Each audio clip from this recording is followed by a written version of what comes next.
ओई रंगाबाज हो, ओई रंगाबाज हो।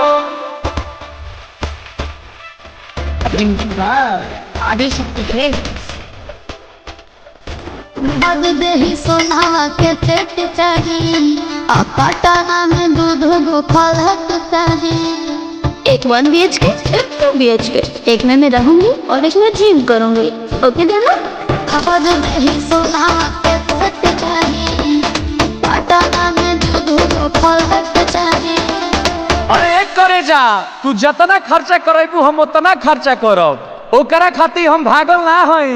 आ जदि हमरा के छोड़ के गइलू तो बुझ लीह हम संतोष पागल नहीं। बना बुझे ज्यादा तो चिराई उड़न बाज हो तो बुझ ली हम होई रंगाबाज हो, बुझ ली हम होई रंगाबाज हो।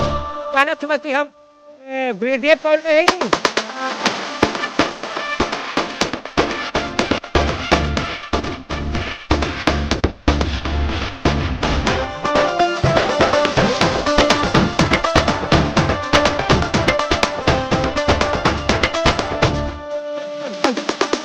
पाला बच्चा हीरो जाना के खर्चा जितना हमसे करई